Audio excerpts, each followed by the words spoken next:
I cried so much that day. Just listen to the music. I remember I sat, I stood, I rested my head on the stereo, and I just cried like a baby. And that was therapy for me. And I said, oh my God, that was a talented young man to put those words together. And he had a beautiful voice. I love his voice and the way he came off. You know, I appreciated him as an artist and as my son. Before she died, Ms. Voletta Wallace was a mother still carrying deep pain and too many questions about what really happened to her son, Biggie. People often say that time helps you heal, but how do you move on after losing your only child, especially when there's a chance that those he trusted the most were somehow involved in his death? And yes, when I say people close to Biggie, I mean Diddy allegedly. There are claims that Diddy even tried to quiet Voletta more than once because she was starting to uncover things he didn't want revealed. Was showing me a contract because I was saying to Big, Big was like, yo, Gene, I like you. I would take you with me, bruh, but you love that too much. I said, love that much? What the fuck you? I love it much. He said, yeah, you love him too much, bruh. I would take you with me. I said, nigga, how you gonna take me with you and you broke? He said, I'm broke.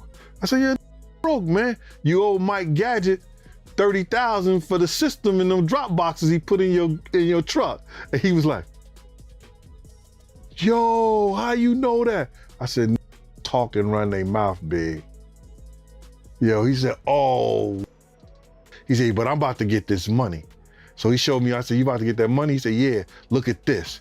It had Charlie Baltimore, Cameron, Little C's, Little Kim, Junior Mafia, Tracy, I don't know, Tracy Murray, Tracy Lee. Tracy Lee, and the commission. And I think the contract was for so many years for like 62 million, it comes out to like $62 million. I was like, that's what I said. I was like, damn. But everyone knows Mama Wallace wasn't the type to stay quiet, especially when it had to do with her son. Behind the scenes, aside from Diddy, there was someone else she reportedly never fully trusted, Faith Evans. You married Biggie when you wanted Tupac. That's hilarious. You wanted Grammys, but you settled for ghostwriting for a whore like Mary J. Blige. That's hilarious. With everything coming out during the trial, people are saying we might finally get some real answers about what happened to Biggie and what roles Diddy and Faith may have played. It's heartbreaking that Mama Wallace isn't here to see it. But if the truth finally comes out, maybe it'll still mean something. One thing that's become obvious over time is that Biggie was planning to leave Bad Boy Records, and Diddy wasn't ready to let that happen without a fight. In that Rolling Stone expose on Diddy, several people claimed Biggie and Diddy didn't actually get along. Even after Biggie's death, Diddy pushed his staff to promote the album Life After Death like it was a business deal, not a personal loss. He was more focused on getting it to #1 than mourning his friend. Diddy also reportedly tried to keep the spotlight on himself after Biggie died. Kirk Burroughs once shared that when Rolling Stone reached out to feature Biggie's legacy, Diddy wasn't interested. Kirk had suggested, let's make it about Biggie. You can be on the cover another time.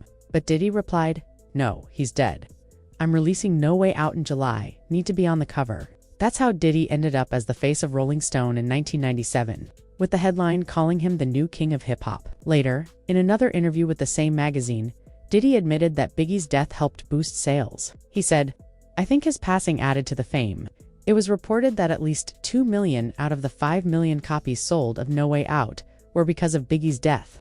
It's a hard thing to hear, but that's what was said. Kirk also pointed out that Diddy was jealous of Biggie's friendship with Tupac before their falling out. Apparently, Diddy wanted to be close to Tupac, but Tupac didn't respect him and kept his distance.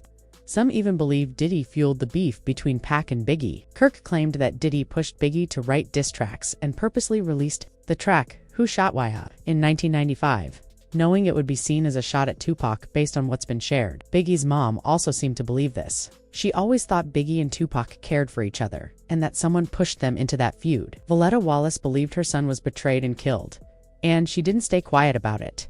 In her 2005 book, Biggie, Voletta Wallace remembers Her son Christopher, she wrote that Biggie fell for the image of a supportive mentor. According to her, Puff lured him in with $25,000, which was a huge amount for a 19-year-old who had never seen that much money before. That money convinced Biggie that Puff would do anything for him. It bought his trust and loyalty. She also believed there was a cover-up. In an interview with the Daily Mail, she spoke about the pain her family lived with every day. She said it hurt deeply to know what had happened to her son and to live with the fact she'd never see him again. It wasn't just her. Biggie's sister Tiana was also devastated. She explained that losing a child is a pain that never goes away, and that she wouldn't wish it on anyone. Biggie was just 24, full of talent, and his life was cut short for no reason. Every year on the anniversary of his death, it became harder. She appreciated the tributes, but the pain never faded. According to her, the LAPD detectives knew exactly who was responsible, but something was stopping them from taking action. She believed the case wasn't solved because there was a conspiracy, and someone was being protected. She said clearly, "I have a very good idea who killed Christopher, and I truly believe the LAPD does too. They did the investigation, but they're not doing anything about it. I don't know why it feels like a cover-up. Until that person is behind bars, there's no closure for me. That may help me a little, but it won't bring my son back."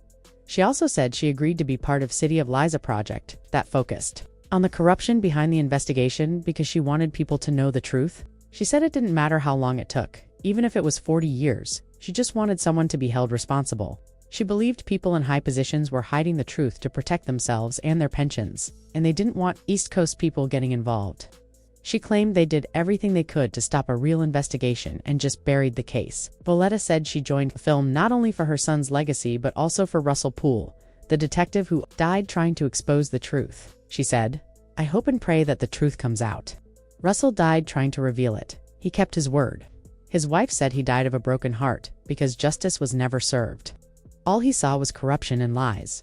In another interview with Entertainment Weekly, Valletta said, "As long as I'm alive, there's hope.